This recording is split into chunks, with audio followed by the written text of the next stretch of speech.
Güzel şombol anacığım bana da uğurlu da.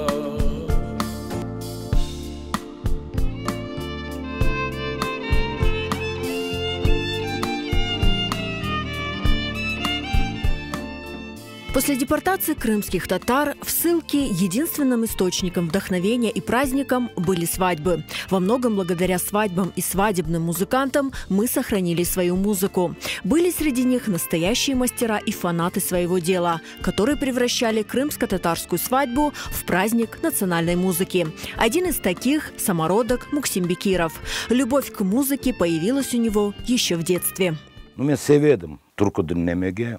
Kemanı pek seviyordum. Birisi çalsa bakıp oturaydım. Seviyordum. И son bilmeyeyim, men de balalıkta bu eski türkülerge, özümüzün halk türkülerine pek avesligim var edi.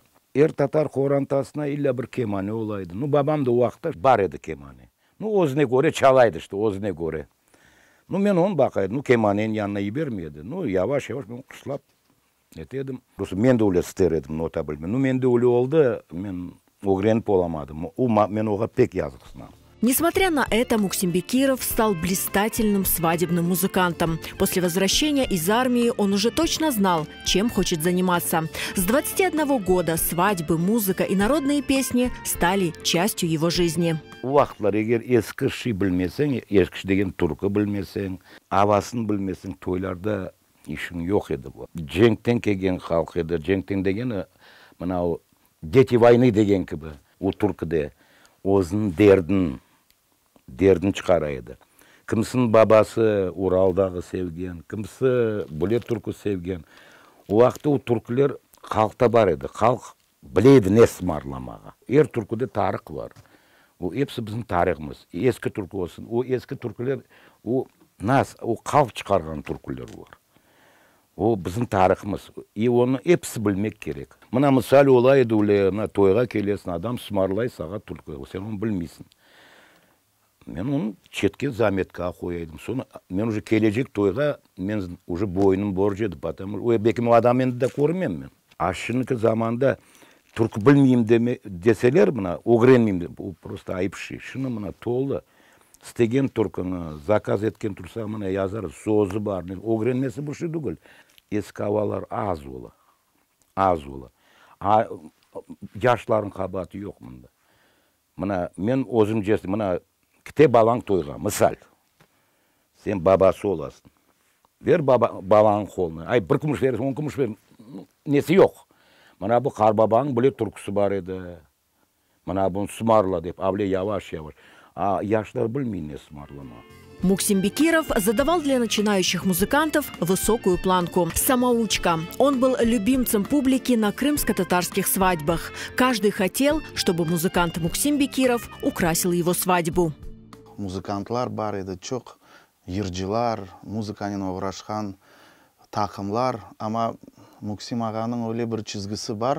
O tırışaydı her gün, her bir tedbirde, her bir toyda, her bir insanın gönlünü almağa. Hiçbir kimsege yok demeyedi çeşit meseleler boyunca. Her bir insanın gönlünü almağa tırışaydı. Onların sımarışlarını daima icra etedi. Çok yıllar bileydi ve var öyle insanlar, mına olar bir togereke düşseler, birinci kere o korse bile o insanlarını 5 dakikadan sonra aytarsın, o men bu insanı endi sanki 10 yıl bilem. İşte Muksim ağa öyle adamlardan. Daima aytaydılar, Muksimler çala. Rustemler değil, Eldarlar değil ya da bilmeyeyim Ayderler değil. Sorasan kim çala? Muksimler çala. Ve gerçekten de insanlar arasında toylar mevzusunu alsak o efsanege bir çevrilgen bir insan olgandır. Biz bir yerde oturmaydık. Mına Rustem misal Paxtada oturaydı.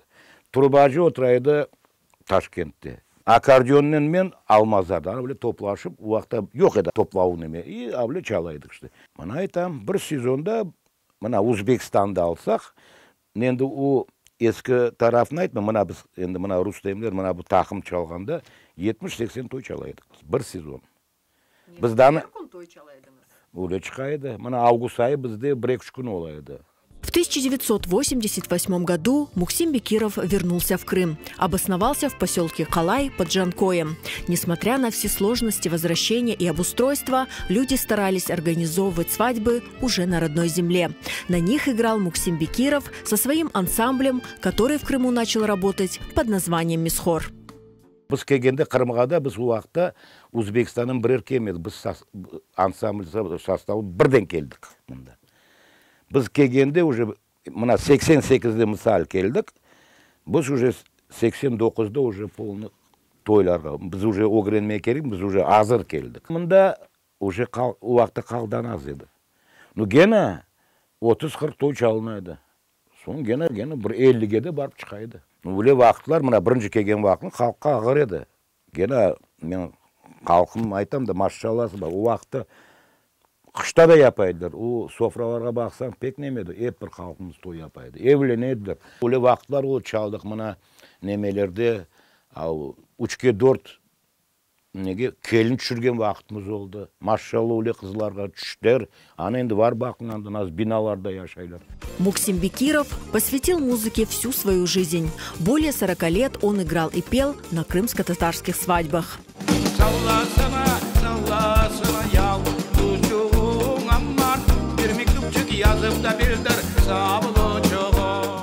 Өмір тез кечті. Gece çalınaydı, күндіз çalınaydı. Или пек шеңледік ма, не одан ұшын кечкені дұймадым, анауысы баранжы. Бірінші музыканы бірінші жерге қойы. Мында тікаран фанат тоума керек. Ну, ишін севмек керексін. Уже около 8 лет Муксим Бекиров не работает на свадьбах, но он с интересом следит за молодыми музыкантами, поддерживает с ними связь и охотно делится своими наблюдениями. Шын тақымдар çok. Bir сезон çalarlar, аман дағылалар. Сабыр деген ши жоқ оларда. Яу топланған соң стабильность деген лап бар. 1 ел, 2 ел, 3 ел, 5 ел olsun. Ана уақытта сен тақым оласың. Ана уақытта сон тойларың да ола, намың да ола, адың да кіте. А сен шын тока анау кият gibi yandı сонды. Ауле сөйлер бар ұсталарда, бар үле сөй. Бүгін çalacak, бүгін қазаныр, yarın işi yok. Ну, мен оны профессионал саймайым. Sevmek керексің музыканы, тақымың sevmek керексің.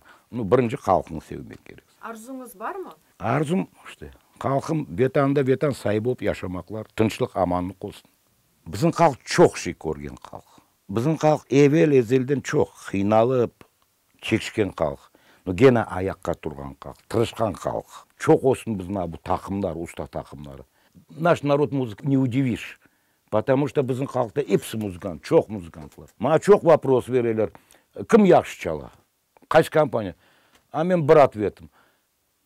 Мен халқым яқшы чала. Татарлар епсі яқшы чала.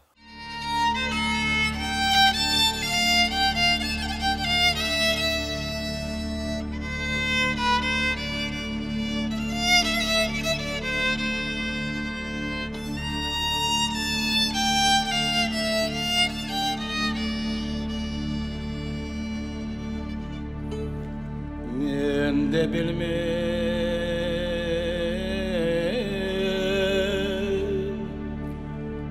sebep kiyemedim